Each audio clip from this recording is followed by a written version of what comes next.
It is a great honor and a privilege to be interviewing today a legend in dentistry. You got the Lifetime Achievement Award for the American Academy of Cosmetic Dentistry. You've been doing this for 45 years. You've had an amazing journey. You started off as a pediatric dentist.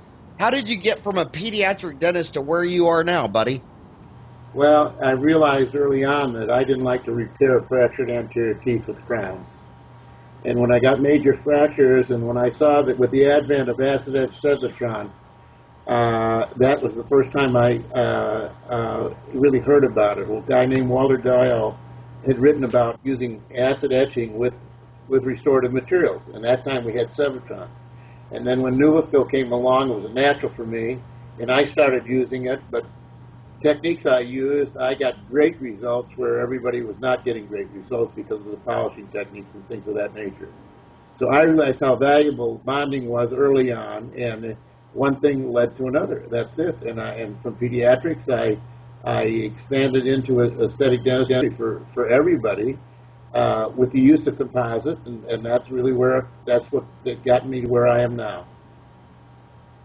Well, buddy, the AACD gave you the Outstanding Innovation in Cosmetic Dentistry, an extremely coveted award. What was it in your early days of bonding that made you finally realize, you know what, I got to start my own company and start making my own stuff? Because the bottom line is, a lot of these amazing cosmetic dentists, they're always name-dropping Renamel. I mean, you hear that all the time from elite AACD. What was your innovations over the years, and what made you decide, I got to make this stuff myself? Well, early on, we went to other people. We had ideas, okay? You know Norman Feigenbaum, and he's passed away. That's who I originally started the concept with. And at that time, I was lecturing for Kozer. You remember Kozer? And I thought that when they came up with the microfill, it was a great material. But I wanted to expand into an aesthetic avenue, and so we went to companies with ideas, and they weren't willing to really listen to us the way we thought we should. And so we said, well, you know what? We'll just try to do it ourselves. And so we started Cosmedent, and that's how one thing led to another, and we started making, because, we built the company from the idea of the restorative dentist, the aesthetic dentist. We want to give them what they want. Well, I knew what I wanted, and so I had to develop what I needed in order to get the best of all the worlds. And that's how it really happened. And microfill, when microfill came out, I realized how fabulous it was, and it still is. And when I think of the enamel surface, there's only one restorative that really restores the enamel surface, especially from an aesthetic standpoint, and that's microfill. And I've stayed with it all these years, and it does all the things I want it to do. And what's so great about it is the fact that it lets things happen from within because of its translucency. Yet we've made it with opaques. We make changes to make it more opaque so that it wasn't too translucent, and you can develop color from within and all these things. So I realized as an aesthetic dentist, and I still keep learning, to tell you the truth. I mean, I've been doing this 45 years, and I'm still developing new concepts and new ideas in order to make it even easier and better. That's the whole key. And that's what it is for me. The thing I wanted to do is to simplify the techniques, to make it so it's understandable, so that the everyday dentist can do what I do. That's my whole thing, and that's what I teach. And you're still you like to teach hands-on classes in Chicago. I do. We do, and we teach at the Center for Aesthetic Excellence. That's here in Chicago, and we've been and as far it's really hands-on is the way to really benefit and expedite the learning experience. I mean, you can go to a lecture, you can see what I do, and things of that nature. But in a 2-day period, I can change somebody's life and change their whole attitude towards the bonding experience. That's the whole key to a really good workshop. And I know so many dentists that swear by their course with you. And when I was there, I just thought it was an amazing facility. How often are you having those courses? well, we have many courses here. We have other people who teach that are excellent. You know, Jason Smithson teaches here. Newton teaches here. My Dennis Hartley teaches here. Bob Marges teaches here. We've had all kinds of people. We just had Brian Osage come and teach here. But I usually give a course maybe once or twice a year. And I just finished a course this weekend, which was one of the most rewarding experiences of my life because of how rapidly we took people who had never really had a concept of bonding and changed their whole attitude towards the bonding experience. And buddy, walk us through this. 85% of the people listening to these podcasts are listening to sound only on an hour-long commute to work or on a treadmill or whatever. What low-hanging fruit could you be telling these people that they're missing the boat on bonding? I mean, you've seen so many dentists double, triple their skill in being an aesthetic dentist, a cosmetic dentist. What do you think they're missing? And the people devouring these podcasts the most are actually dental students and been out 5 years because they're totally into podcasts more than our generation. They're listening right now. Tell them what you think they're not understanding or what they're missing. Well, first of all, they're not understanding the versatility of composite bonding. It's really the most underutilized and the most versatile material we have in dentistry. When you think about it, there's nothing you can't do with it if you want to, even to the extent of doing full bonded crowns. But simple techniques, full bonded diastema closure, class 4 repairs, class 2s, repair of porcelain. This is the only material that you can repair a porcelain restoration with aesthetically in the mouth that you can't find. If you know how to do it, it's tremendous, and it's a wonderful thing to have in your practice. And then what they're really missing, and I think one of the problems is that, and I'm not trying to criticize or anything else, but I think people have made bonding too difficult. Bonding is, especially with the way we teach it and what we do, is really simple. And the method by which we do it and the materials with which we use can make it so simple every time. And the problem is that people can't get consistently reliable results, and that's what we do. We teach them how to get consistently reliable results every time. Warren Buffett, he has so many famous quotes and quips, and he says that 90% of CEOs spend all their time trying to figure out how they can make their business more complicated with higher overhead. And it just seems like dentists are the same breed of cat. It just seems like they so often make a mountain out of a molehill. Why do you think that is? Because they don't have the faith that, I see it all the time. They go to a lecture and somebody tells them this is the magic material, and they're looking at this lecture and they're doing just as good a work as that person is, and yet they'll change to that material right away, or this is the technique, or things of that nature. I think a lot of people don't have the confidence in themselves to realize when they're really become proficient. I think continuing education is a great thing. I think continuing education sometimes can be detrimental to a person's ability to realize their skills and what they can do. And in the realm of composite dentistry, I know what's going on out there, and there are people that are so talented and so terrific, it's unbelievable. But the thing is, can you go to their lecture or their workshop and then replicate what they do? That's not what I'm all about. I don't care about how good I am. What I care about is how good I can make the people that come to my courses. That's the real key. And if they become better than I am, so be it. I've been responsible for teaching better people who I think are more skillful than I am. That's the thing about being a great teacher. That's the one thing that I have that I think I excel in, is the fact that I understand what's happening with each one of these materials, whether it's a microhybrid or a nanofill or a microfill or a tint or opaque, and what it brings to the bonding scenario. I know how to explain it. I know where to tell them where it fits in the whole bonding technique, and then I know how to. We've got a system that simplifies everything for them, because it's not a Me Too system. It is a unique system to Cosmedent and to the nano restorative system. Well, let's walk through your system. Simplify a very common question. I mean, there's so many generations of bonding agents. People just they give up. I mean, there was first generation, second, third, fourth. What are we up to now? Eighth generation? Have we? Yes, Yeah. I but mean, so so I'm sim not a, so I'm, simplify that to some dentist who says I can't I'm even not tell you the difference between a eight generation generations. guy, Howard. Here's the thing. I believe in the total etch technique, and I believe in one bonding agent fits everything.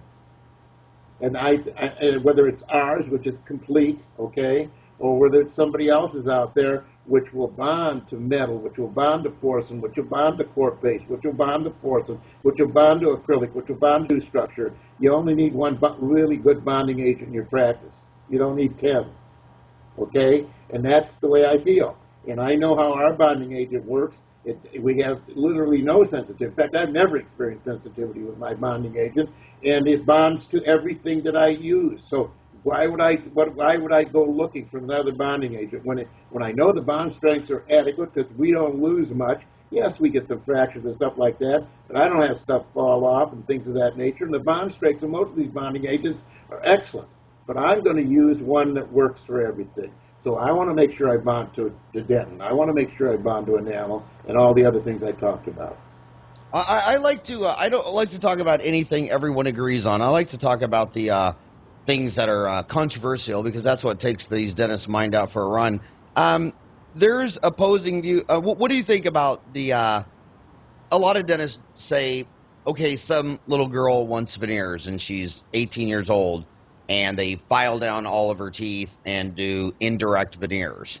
But they point out that when it's the dentist's daughter, he sends her to the orthodontist and gets braces and bleaching and does direct bonding if anything looks up. What do you think about the difference between indirect and direct veneers on someone who's 20, 25 and under? Do you think that's too aggressive? Or what are your It all thoughts? depends on the case. To tell you the truth, it all depends on whether the teeth are badly broken down and things of that nature, where you might need porcelain. To me, I'm almost 100% for bonded veneers in the anterior portion of the mouth. Number one, I'll tell you why. Okay, biologically and for biologic compatibility, if you know how to do this stuff, you're going to get better biologic results and tissue response with composite than you'll get with any material, including gold, any material on the market. And I can prove it. I've got it. You can come into my practice and see it. I've got long-term results. It's incredible. The other thing that there's always been this question of durability with these materials. Well, these materials are very durable, and if they do break once in a while, okay, they can be repaired. And it's easy. It's a no-brainer, you see. So for me, if I'm doing veneers in the anterior portion of the mouth, I'm always thinking composite, and in almost every aspect. I'll give you an example. My partner, Dennis Hartley, when he came to me, he hardly did any composite. Today, 90% of the anterior work he does is done in composite. I agree. And buddy, since you've been doing this 45 years, tell these dentists listening, if you take and I know that the truce in the middle, life is not yes, no, right, left, up, down, it's 50 shades of gray, but on average, the average veneer case, if someone came in with chipped teeth, not ideal, not pretty, and you did reduce 1.5 mm off all their front teeth and place veneers, 10 years later, what would those 10 teeth look like? Would any of them have died? As far as porcelain is concerned, now you're talking No, about? no, I'm talking about the vitality of the tooth. I mean, what do these average veneer cases look like a decade later? You talking about composite? No, indirect veneers where you reduce the tooth. You know what? We do so little of them. I see other people's work that comes in. They don't. I don't think you. I'm not as worried, Howard, about the vitality of the tooth. Okay, and over prepping. Because let's face it, we do a lot of crowns where we prep even more than that, and the vitality of the tooth is still maintained. I'm worried about the condition of the gingival tissue. I'm worried about the recession you see around porcelain. Okay, I'm worried about the look. I have people come in and say, I don't want that porcelain look because Howard, most of the time porcelain looks very cold. And with the newer porcelains they're using, okay, and they're getting away with the feldspathic porcelain, which is the most beautiful, you know, and that's probably because I don't want to even go into that. You know what I'm talking about. CADCAM. If Bud Mopper is doing porcelain veneers, he's doing feldspathic only, and for one reason, because the aesthetic properties are so beautiful compared to the rest of them, you can't compare it. Okay, does that answer your question? Yes. Okay. And I will tell you. And the other thing is, you know, so I think the biocompatibility of the material is really the big thing, and the margination, the ability to marginate. And don't forget, when you do direct composite, it is direct apposition of that material to the tooth surface. When you're doing a porcelain veneer, you are got an intermediate cement between that and the tooth surface. It's hard to get margination. So, buddy, a big part of this is not so much. I mean, a big part of it you're saying is the bonding agent, and you're an efficient guy, a low-cost guy. You say, look, one bonding agent should do it all, should bond everything. You don't need 5 different kits and all that stuff. And I love that. I love simplicity. Keep it simple, stupid. You like your nanofill. My motto. What's that? Keep it simple, stupid. That's been my motto. But another huge part of this is the finishing and the polishing. Yes. Can you talk about the finishing and polishing? Because a lot of them are saying, should you use steel carbides, 12 fluted, 20 fluted? Should you use diamonds, fine diamonds, disc? There's rubber. There's more contraptions on finishing and polishing than there are bonding agents. But let me talk to you about polishing. The thing about most people when they polish is they never take. See, the most important thing in finishing and polishing is shape. Okay? And they forget about shape, and they start to polish and finish too soon. The key to proper finishing and polishing is to get the correct morphology of the tooth surface in the first place, is to get the shape and form beautiful. Then there are a series of instruments that I use. Yes, I will use ET brush, but I love discs also. And when you use a disc system, and I love the disc system we have, is because it leaves no scratches or anything else. We go through the grits, and polishing is you know, bonding involves many things. It involves art. It involves science. What kind of art? You got to be a painter. You got to be a sculptor. Okay, and it's a craft. Finishing and polishing is a craft, and it's a step-by-step procedure. And in order to get to what you're looking for, number one, you got to have a material that will finish and polish and retain the polish long term. There's only one material in composite dentistry that will do that, and that is microfill. Okay, and you want it to maintain its polish long term. The second thing is to be able to do a step-by-step procedure in order, after you get the shape the right way, is to visualize where you want the different curvatures of that tooth in relationship of one tooth to one another, and then to be able to finish it and polish it and characterize it to where it looks realistic.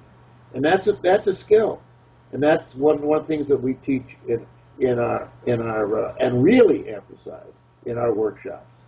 Buddy, when I go into a lot of you said you got to be a painter and a sculptor. When I go into a lot of dental offices, the way they've got their chair and their cabinet, they're not even physically able to swing the chair around or get behind the patient so they can drop their head in their lap and look right down them at 12 o'clock, and they physically can only see from the side. Do you think you could do the best work and not even having the capability of looking straight down on the patient's head?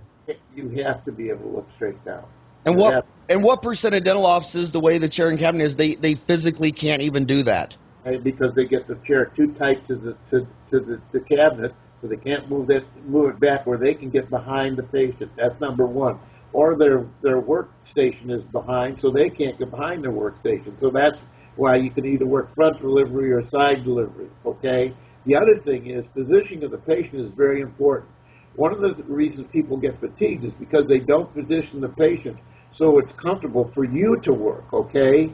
That patient's going to be there for a little while. For instance, let me give you an example. If I'm working on a canine or a bicuspid, I'm going to position the patient on their side so I look straight down in the flat out position on that surface so I can see it. I also utilize a mirror so I can see all aspects of the inclination of that tooth and as it relates to one another. When we're looking at a profile view, then we silhouette them and we'll set them up and we'll look side to side. Or you'll turn the patient's head in a flat back position and look side to side when you silhouette one tooth to another. Positioning is an important thing. And that, we talk about it all the time. I think it's funny because operatories and mirrors have two things common. I mean, there's, we're going to spend like, a fourth of our life in an operatory from age 25 to 65 or 70. And these guys always design a room that's like 11 foot by 11 foot. And it's like, why? Your house is 3,000 square feet. Why do you spend a third of your life in this crunch little deal? Some of the most gifted cosmetic dentists I've ever seen, while they're working on the patient, someone else could walk clear around the chair. I mean, why don't you have more room? And the same thing with mirrors. You go in these rooms, they can't swing the patient right behind them, yet they say their website says they're a cosmetic dentist, and all their mirrors are 3/4 inch. I mean, I love to be. I mean, when I grab a mirror, it might be a 3/4 inch, it might be an inch, it might be a 2-inch mirror. It all depends on what you need in order to visualize. Okay? Yeah. We have mirrors of all sizes that we look at. If I want to see the whole arch, I'm going to have a very large mirror, okay, to visualize the whole arch. You can't visualize the whole arch with a smaller mirror. It's impossible. The other thing about a mirror is I see so many people using scratch mirrors to visualize in, and I don't use scratch mirrors. I get a scratch in my mirror, I can't visualize. So I throw the thing away and I bring out a new one, and that's what we do. Mirrors are really important. Front surface mirrors are great. That's what I'm looking for, because that's part of the clarity. It's just as important as having optics, good optics that you can visualize with magnification that's strong enough to see every aspect of what you want to do. I don't want to feel margins. I want to see margins. So, buddy, walk him through the polishing technique. You've already done your bonding. You used your complete bonding agent. You used Renamel. Walk him through the bonding step. Are you diamonds guy? Are you flutes, steels, discs? Walk him through how you do it, because that's what they're thinking in the.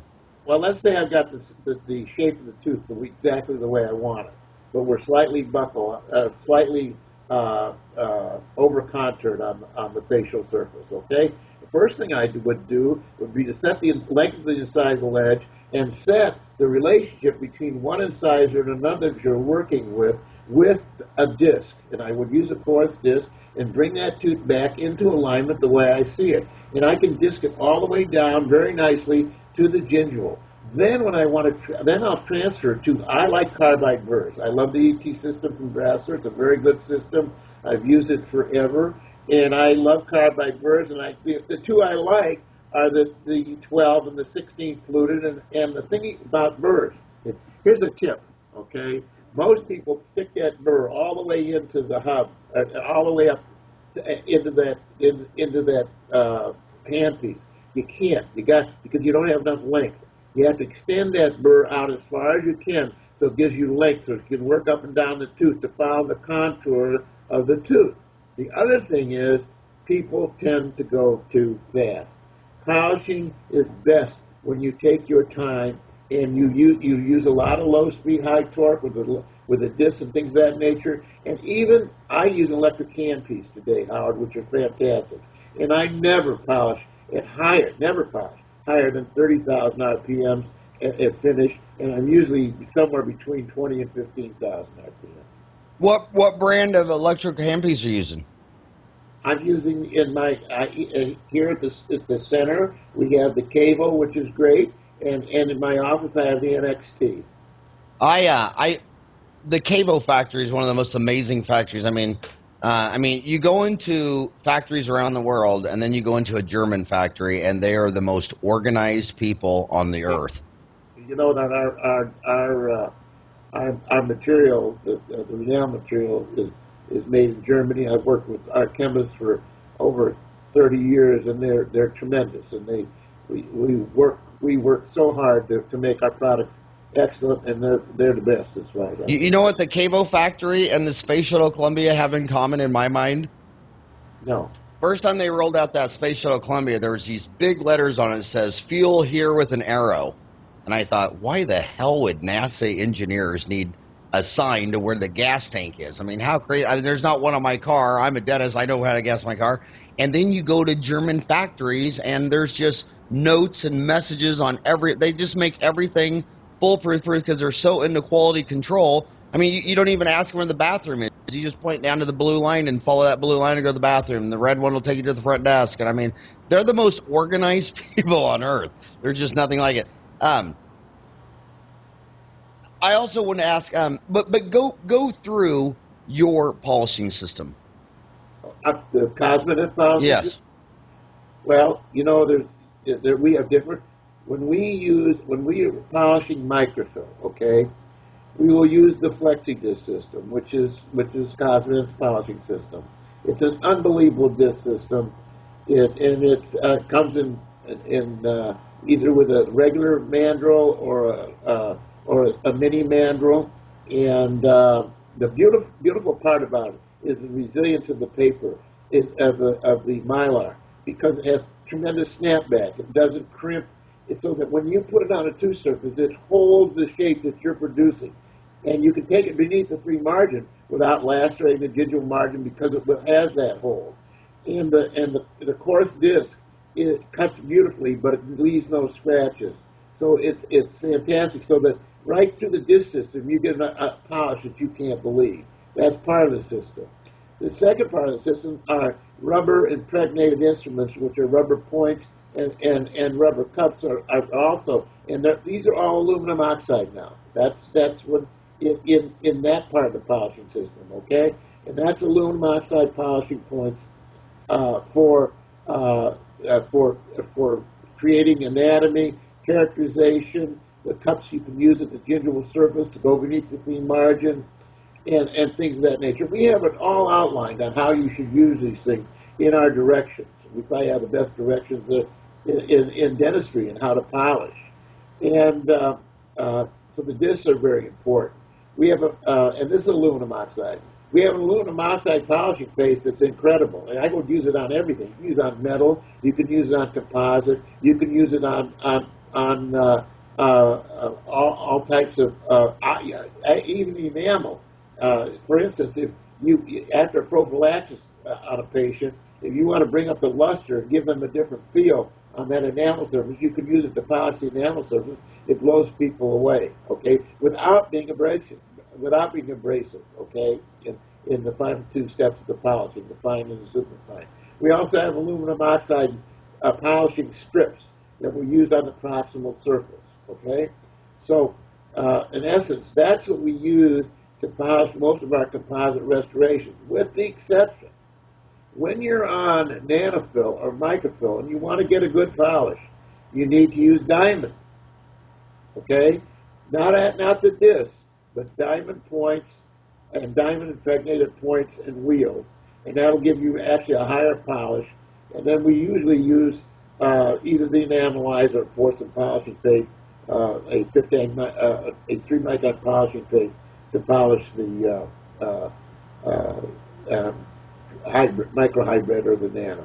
So we have, and they're all color coded to match the color coding of each system. So they all match one another in their color coding. We also have diamond impregnated strips so that you go into the interproximal and take off flash. They're terrific, and they have uniform grit. They're ultra thin, and basically that's our polishing system for composite. I want to throw some more questions out. A lot of people just get confused. Simplify these 3 words. Explain these two. We're averaging about 7,000 listeners per episode, so there's someone out there saying, buddy, can you just explain the difference between a microfill, a nanofill, and a microhybrid? What do they need to know about those 3 words? Well, they're all different. I know. Okay. A microfill has a uniform particle size. The particle size is 0.04. If you look at it under, and they can get this all on our website. All the stuff you're asking, I've got on our website, and in a 6 webinar series. So I, I can give you the name of the website later on. No, give it now. What's the name of the website? Cosmedent.com? COSMEDENT.com? Right. And what? What? Oh, blended education it's called. Cosmedent, it goes on Cosmedent.com, and then you look for blended education. And the philosophy of what I'm talking about, everything I do is on there. It's a 6 webinar series, and it's got every technique, basically every technique that I do, except for some of the advanced techniques. Now, how much do those courses cost online? Nothing. Well, if they're free, buddy, you should also put them up on Dentaltown just to drive your brand, because we just passed 200,000 members on Dentaltown. Then go take a look at it, tell them what you want, because they're absolutely fabulous. I'm telling you, and everybody loves them. And we put it on. We're doing our and we're even making our webpage better, and it'll be done in about a month, and it's going to be easier to navigate, and it's a wonderful site, and we'd be glad to put it up on Dentaltown also. So you were explaining a microfill; they were all uniform size under a certain size. So then a nanofill is just the sizes are smaller. No, nanofill is this. If you look, and you'll see that on my website too. There's all kinds of nanofills. There's a pure nanofill, which the only one is Filtex Supreme, as you well know. Okay, but they say it's all small particles. But if you take a look at it under SCM, yes, there are a bunch of smaller particles, 0.25. They're even smaller than microfill. But microfill, let's face it, anything with less than 1/10 of a micron is described as a nanofill particle. So the first nanofill ever made was microfill. Are you with me, Howard? Yes. It's already a nanofill. But the beauty of microfill is when you look under an SCM, you don't see anything. When you look at and you have to go on the website to see it. If you look at all these other ones, whether they're nanohybrids or the pure microfill, including ours, they're all going to be a little bit different, but you're going to see big particles in them. Why are the big particles there? Because they have to in order to give them good handling properties. Okay, and so there's also big particles in the microfill, but for some reason they're agglomerated, and when they come together and they polish it out, it doesn't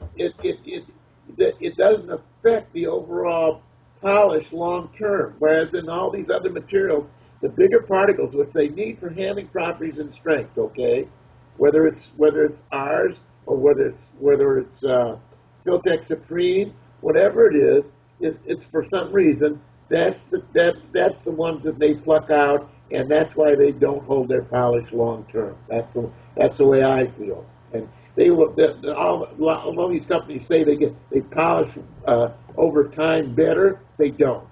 The only one that holds its polish is microfill, and I know it. Okay, you're talking about holding your polish. Another big question that we see all the time is dentists asking, buddy, to keep the luster going, are some toothpaste over the counter, Crest, Colgate, Rembrandt, do any of these toothpaste keep the luster going longer? And then another controversy is when they talk about whitening, it's just so standard that people say, well, it only whitens teeth, it doesn't whiten crowns or bonding or whatever. But does bleaching teeth, does it clean up older composite at all? So talk about keeping the luster going with toothpaste and or home whitening or in-office whitening. There are two toothpastes I use, okay, that I know that are terrific.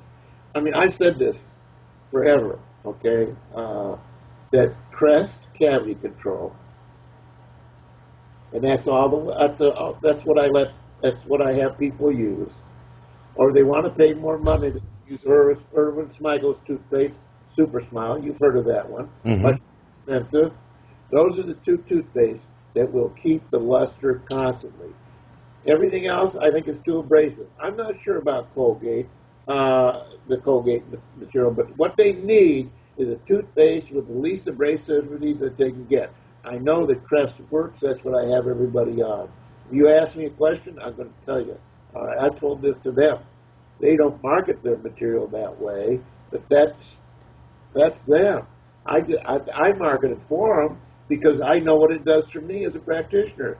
The other thing is, on the maintenance of bonded restorations, depending on the color that you use and stuff like that, there are some people that may need to come in more often for what we call a bond polish, okay? I have some people I see it a year, some people I see it 6 months. So between their, some people I see it at 3 months. I've got one person I see at 2 months because she's got super bright Hollywood smile and she drinks a lot of tea. Tea will stain it, but none of these things will stain, at least our composite, intrinsically. And I'll tell you something about our composite. Can I say this? You can say whatever you want. It never changes color. Ever. And is that because the microfill doesn't incorporate stain? I mean, it's too smooth. That's all our product. I think part of it is polishing with the microfill, but our color system is so true. You know, we're the only ones really now that really truly match the Vita system. Okay, we built our whole thing to match the Vita Classic Shade Guide, and then we matched some of the other shades from the 3D Shade Guide that they wouldn't let us use their trademark. Okay, we built the whole thing, and the reason I did it, and the reason, you talk about quality control, we are quality control. The thing about shade is that you can only take it so far with the computer. Then it takes the eye to get it to where you want it. And you got to view on what side you are, on the green side, the red side, so forth and so on. You add a little more brown, you add a little more gray, and it takes time to get the shades the way you want it. But we matched the Vita Shade Guide, the middle of that Vita Shade Guide, and we're right on time.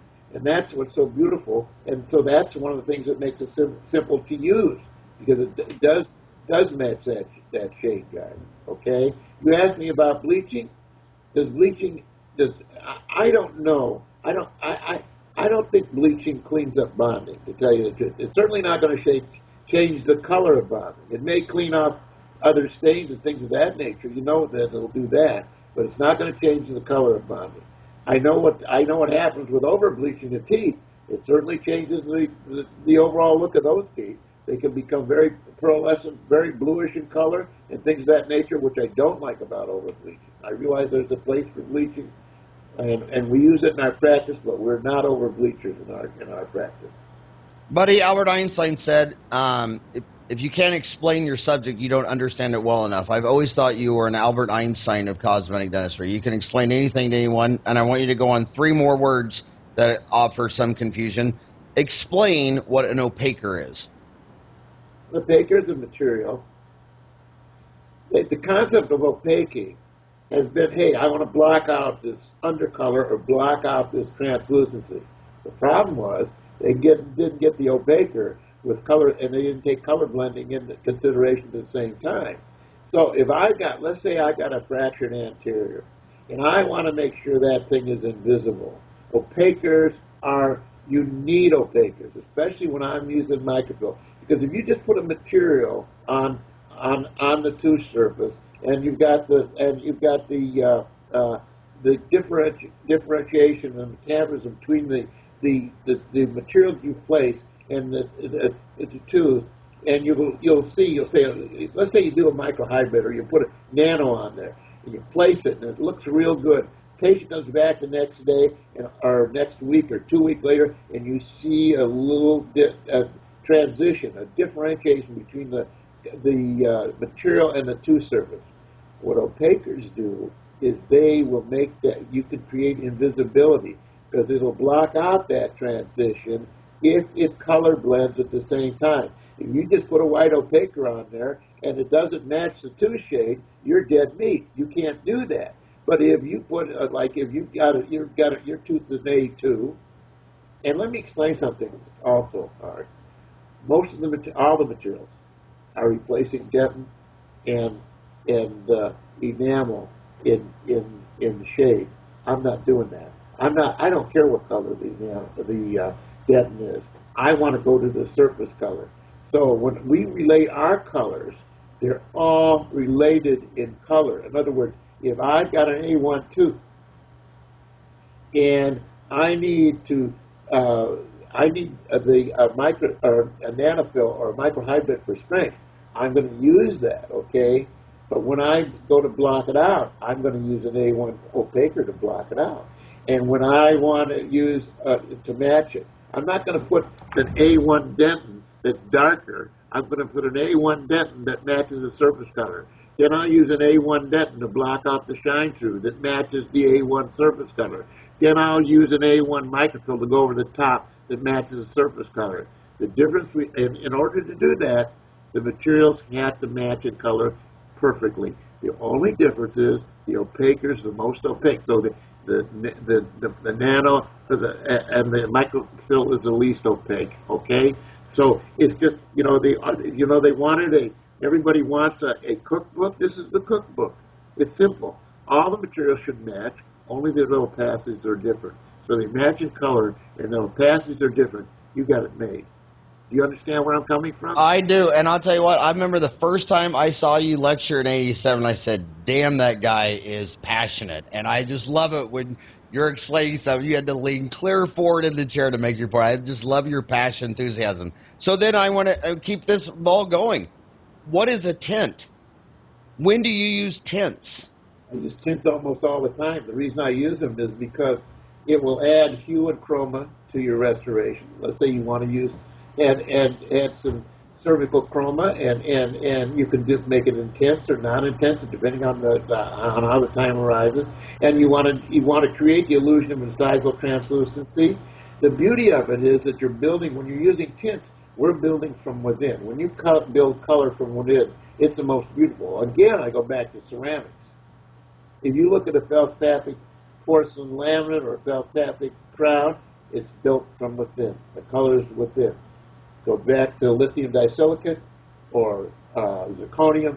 They got to tint it. They got to stain it on top. It never looks the same. The concept is still the same with tints. Why does it work with microfill and it won't work with nanofill and microhybrid? Because of the translucency of the microfill. So we put the tints on the layer where we're blocking out undercolor and everything, which might be the hybrid layer, microhybrid layer, or the nanofill layer, and then we will opaque it if we need it, and then we will tint it where we want to, very artistically, striving up from the incisal and creating the illusion of nanolons, and making the chroma to gingival a very subtle change from gingival to the body of the tooth. And they're beautiful. The thing about tints is tints need to be transparent. They have color with transparency. That lets the light shine through the tint and bring it into the microfill, and that's how tints are valuable. I hope I don't upset you with this question, because it's my job to guesstimate questions from 7,000 people that could be a junior in dental school to a fellowship in the AACD, but I know someone out there is listening and is confused saying, so what is exactly different between an opaquer and a tint? I mean, what if that confuses you?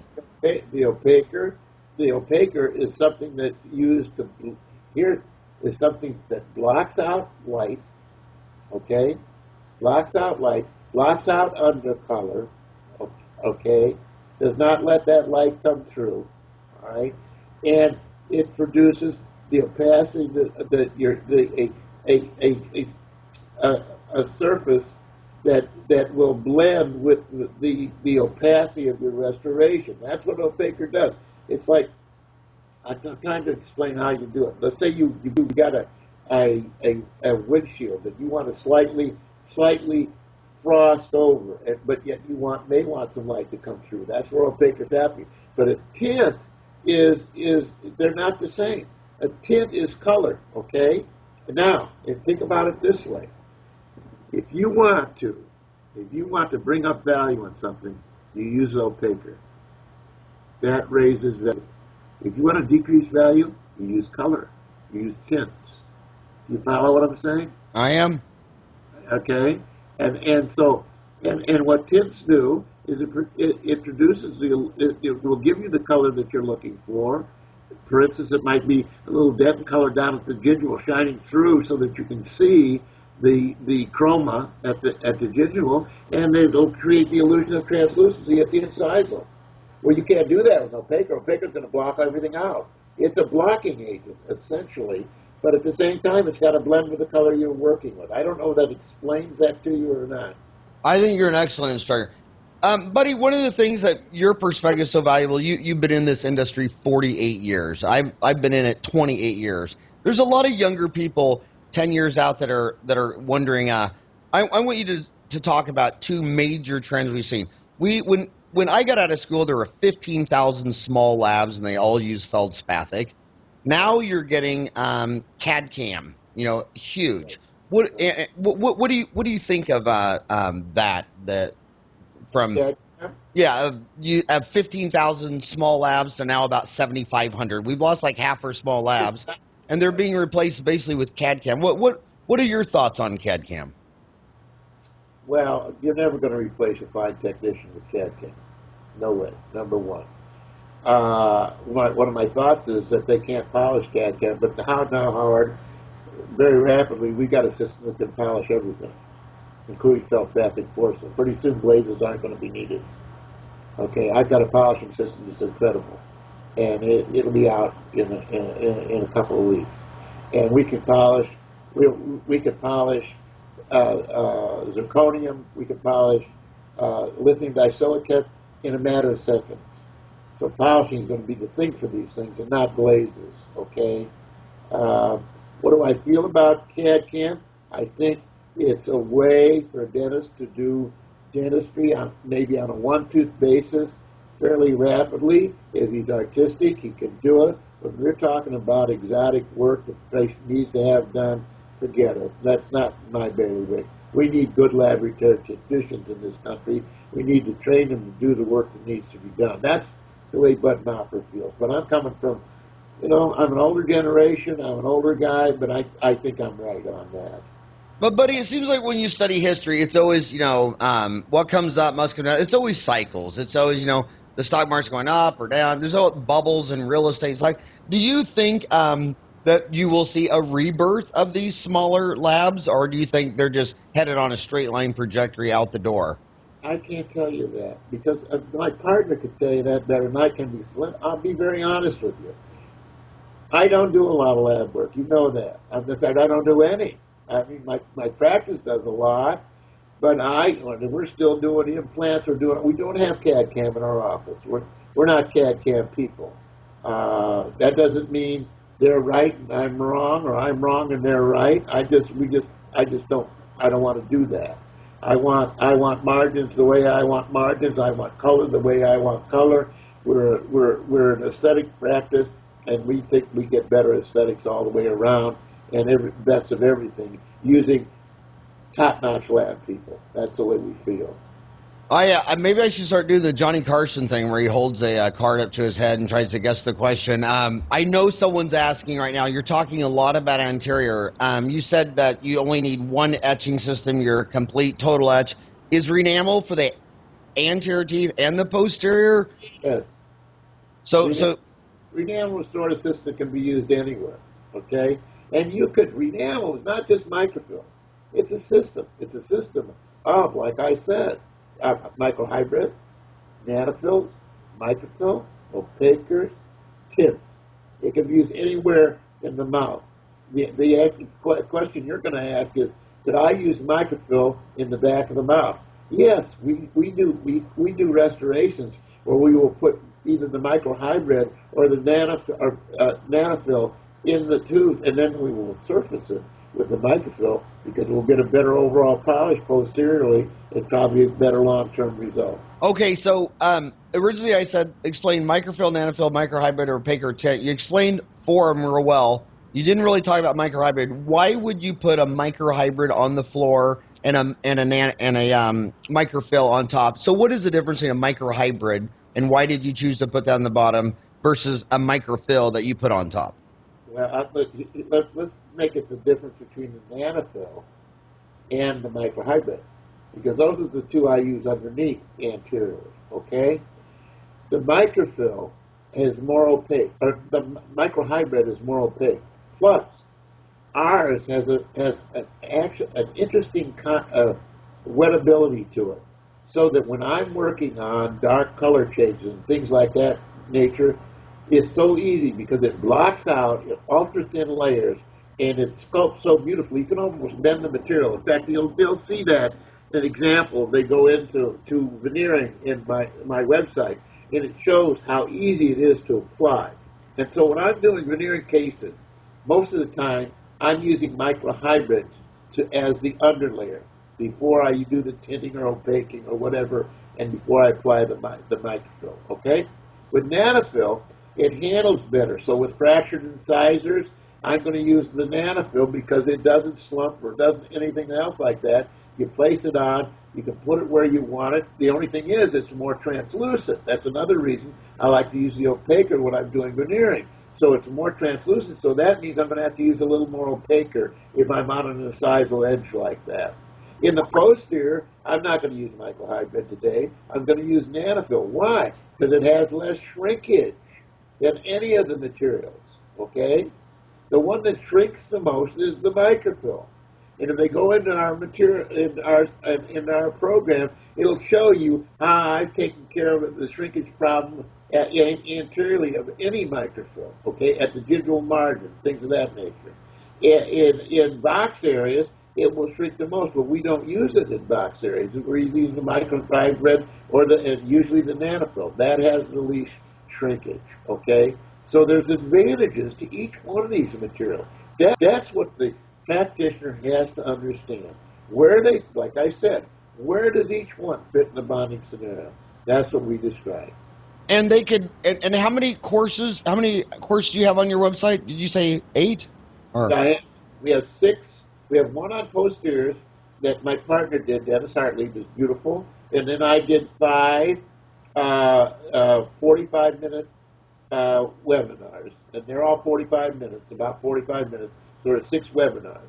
And we did it in conjunction with the AACD, and I did it in conjunction with them. And then it's on our website now. Well, and those are all at Cosmedent.com. Cosmedent. That is amazing. Another question I'm going to ask. I say one thing, Howard. Yeah. Every education we have, that includes the other people that are associated with our company that lecture on our materials part-time and things of that nature. We've got a myriad of what's called tips and things of that nature. All of it's for nothing. We don't charge for it. You know, one of the most successful podcasts we just did one series. I was lecturing at the MegaGen Implant Symposium, and I podcast interview 1 hour of each of the 10 speakers they had there, and we released them in a row, and that was amazing. A lot of people just said that was just amazing to listen to 10 podcasts on implants in a row. You ought to get your whole crew to each do a podcast, and we just release them right in a row, so they just have like a curriculum of everything you're talking about, if that interests you. I think the viewers would love that. Well, we talked to some of our people already, and some of them want to do it, and maybe we get more involved. But and you're so international. You got people from London and Brazil and America. Is that's 3 continents? Am I missing one? You have any speakers from Antarctica? Antarctica, baby. And Antarctica.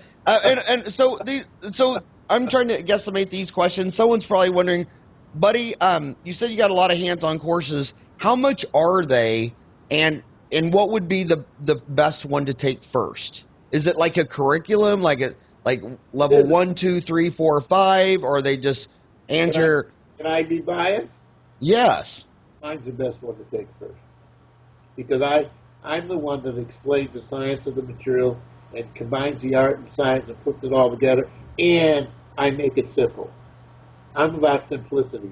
I'm about a person being able to go out the next day and make a buck. You got to be able to. In order to do this stuff, you got to do it, but you got to do it with the idea that you got to make some money. Okay, that's the key. That's my key. And so that's what I do. Okay, I think mine. You know what? This is going all over the country, but I don't care. You know, look. I've been around a long time. I got thousands of people that I've been encountered, and you know, over the years, I know what my seminar does. I bring everything together. The other people we have are excellent. You know who they are: Corky Wilhite, Bob Margis, Newton Fall, Jason Smithson, Dennis Hartley. Occasionally we have Jeff Morley here. These guys are fabulous, okay? They know what they're doing. They bring more art, maybe more of an artistic venue to it. They do it differently than I do it, but that's okay. They get beautiful results, okay? But Dennis does it basically the way I do it because I trained him how to do it. And then we have people here, like my son Robert, you know Robert. Absolutely. And Bennett. They are well trained. They give free courses and get them into this stuff on how to do it, and they are skillful. They teach all over the world. And that's what look. I'm in the product business, but I don't want people to pick up a product that not know how to use it. And they have to know how to use it. That's what we're all about. I remember when implants came out, Brandmark wouldn't even sell you the implant until you went to his course. The whole thing. Yeah. And so education is a key for me. I want to ask you another thing. The view out of your office is worth the whole trip. I mean, it's amazing. I want to ask you a question. Number one, why is the Chicago midwinter in the coldest time to ever visit Chicago? And what time of the year would you recommend Chicago at its finest to see your beautiful city? The time of the year is May. I think either May or October, those 2 months. Why does Chicago midwinter? Wouldn't they have a lot more attendance if it was beautiful May in Chicago instead of just hiding? May is spectacular usually here, and I don't know, to tell you the truth. And the fall is beautiful too. It'd be September, October. Those 3 months are really. And if you were going to bring your wife, what hotel would you recommend? What would be a nice place to stay that would be in walking distance? Because if you guys haven't been there, when you look out that window, you can see Wrigley Mansion, or what was it called, Wrigley? The Wrigley Building. Oh, it's just right down the Chicago River? It's absolutely magnificent. What hotel do you recommend staying on there? What hotel would you recommend staying? To go to your... You could stay at the Ritz, which is close. You could stay at the Intercontinental, which you just walk to, okay? You could stay at the Four Seasons. You could stay at the Peninsula. You could stay at the Omni. And there's so many of them, and they're all clustered right in our area. And we're right on Michigan Avenue. The wives could have the Michigan Avenue. They bring their kids. There's so much to see in Chicago. It's incredible. I mean, really, the town is full of history, and the museums are second to none in this city. You've got the baseball, you've got the basketball, whenever they want to come. We might be able to get you tickets to some of the games and things of that nature. We try anyway. Erica's the gal who runs our center. She's fantastic. She's the most accommodating person I've ever seen, and she's very kind, and she works very hard to help people to get the accommodations and everything that they need. Yeah, and another interesting thing about Chicago, a lot of people might not know unless you're from Poland. When you go to Poland, every single person in Poland has an aunt, an uncle, a nephew, or a niece in Chicago. Have you noticed that? That's true. I've lectured in Poland, in Warsaw 3 times, and every single person in the room has family in Chicago. I think it's the largest Polish population outside of Poland. I think it is. And so then, the last but not least, how much are these courses? Well, they range. They're around 3,500. I'm asking Antonio. I don't even know. What are they? Your course is $29.95. I'm the cheapest one here. I don't pay myself an honorarium. So mine is $29.95 for the 2 days. Okay? And the others are $39.95. And there's the 3 courses. And there's a $3. For Robert and Ben. Oh, and then there's the free courses, which are not free. They're not free anymore. Is because we found out that too many people cancel when you give it away for nothing. And it's the truth. And it was Erica's idea. She says you can't do that anymore. And so we charge $49.95 for the free courses, and they get lunch, and they get The whole thing, and that's a one-day course. Those are 49. That's $49.95. Well, there are so many. The thing I love most about seeing you interact with students and everything, you're a father figure. You're like a Vince Lombardi. I've seen you so pick up on what this young dentist, 35 and under, what they're missing, whether it's self-esteem or confidence or whatever.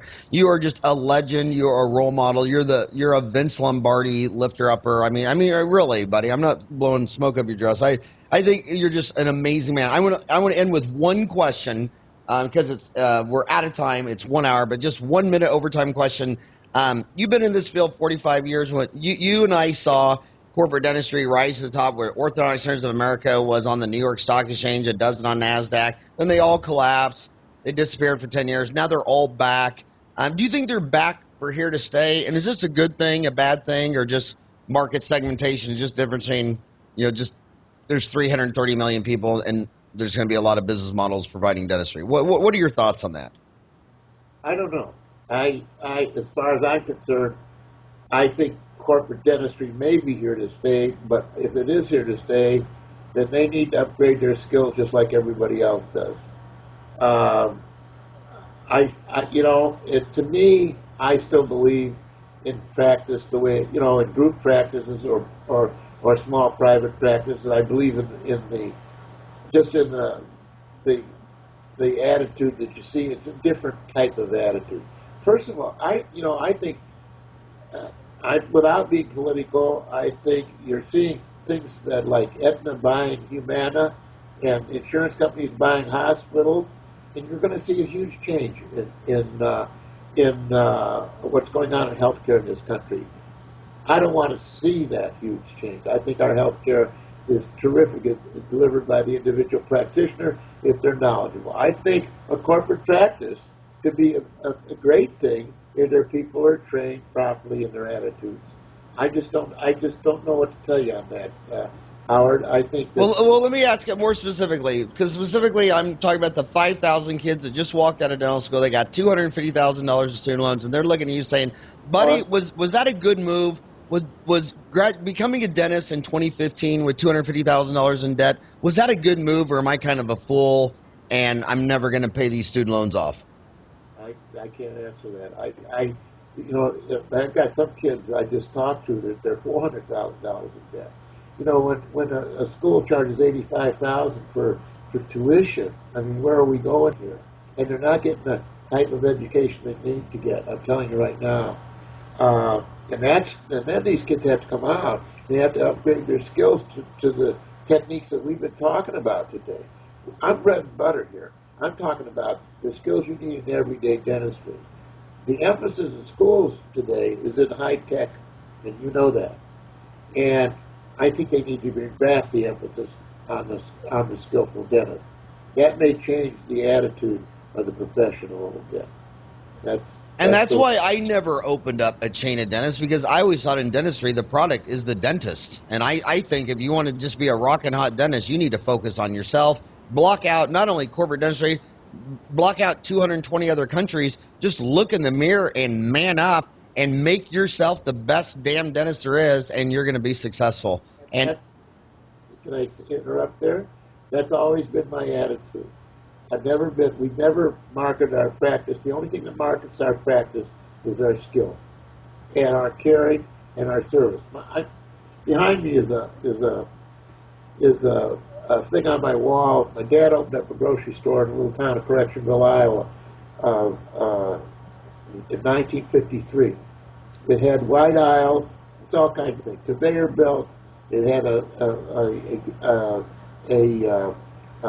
restaurant, a bakery. This is 1953 in a town of 1,000 people. My family taught me two things that was going to make you survive in business, especially as a small business. And that's what dentistry is, basically, for most of us. It's a small business. You give service and quality, and you're going to win. That's been my key in business. That's been my key in my practice all my life. That's been my key in our business in Cosmedent. We're a small company, but we've stayed here. We're 35 years old, and we're growing. And now I have my son in it, and Mike O'Malley, who you know real well, who's the president of our company. He's got his daughter in it, and we've got the best people that's been with us for years, working with us. We are family, and that's what we're all about. And on that note, we're at an hour and 4 minutes. I got to go. But, buddy, seriously, thank you so much personally for everything you've done for my career back starting in 1987 when I first saw you. And thank you to all your amazing raving fans I run into all the time. You're a legend, and it was just a complete honor that you spent an hour with me today. Well, thank you for having me. I appreciate it. Thank you to all the people that you work with. I look forward to seeing them sometime. All right, buddy. I'll see you around. Take care. Take care.